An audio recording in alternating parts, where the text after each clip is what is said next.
Para iniciarmos a discussão, é necessário definir o que é conjuntura econômica. De forma geral, conjuntura econômica é o conjunto de fatores que englobam e definem a economia. Mas quais fatores? Todos interferem ao mesmo tanto? Eles se movem antes ou depois da economia como um todo? Vamos começar pelo básico.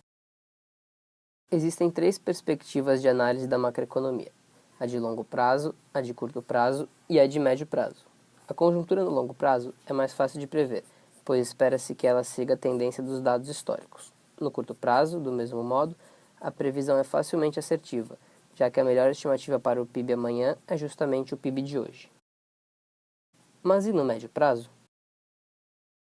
No médio prazo, a previsão é mais incerta, uma vez que existem variações no ciclo econômico. Então, para que estimá-la? É necessário estimá-la para que formuladores de políticas públicas possam entender como a economia está se comportando e para quais diretrizes está caminhando. Ou seja, a previsão possibilita tomar decisões como quais medidas devem ser feitas para alterar ou manter o cenário atual, qual o impacto dessa medida na economia. Existe uma ferramenta que permite fazer essa previsão: o relógio da conjuntura. Para elaborar esse relógio, precisamos de uma série de variáveis que possuem um comportamento cíclico em relação ao PIB, podendo ser lead, lag ou coincidente.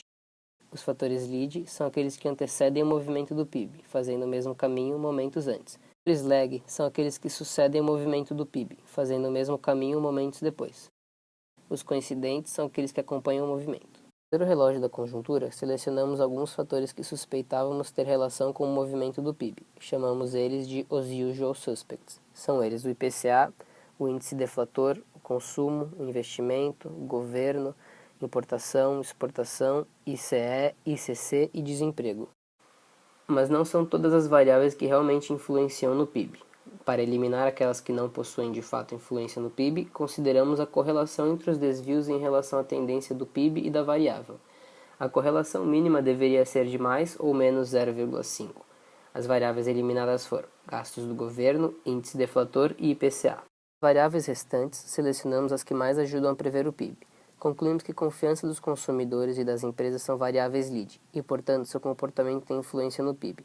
Dependendo do movimento da variável, o PIB se move posteriormente no mesmo sentido, já que são procíclicas. Com as variáveis selecionadas, foi montado o relógio da conjuntura. A análise do relógio da conjuntura nos permite identificar em qual etapa do ciclo econômico cada variável se encontra, podendo ser na fase de contração, recessão, recuperação ou expansão. As imagens a seguir mostram a posição de cada variável no relógio ao longo de 2012 e 2013. Podemos observar que no primeiro trimestre de 2012, enquanto a exportação e o consumo estão em expansão, a formação bruta de capital fixo e o PIB estão em recessão. Já no segundo trimestre, é nítido que todas as variáveis se encontram em recessão. Observando o terceiro e o quarto trimestre de 2012, podemos concluir que nenhuma das variáveis seguia um ciclo regular, mudando de direção algumas vezes no relógio.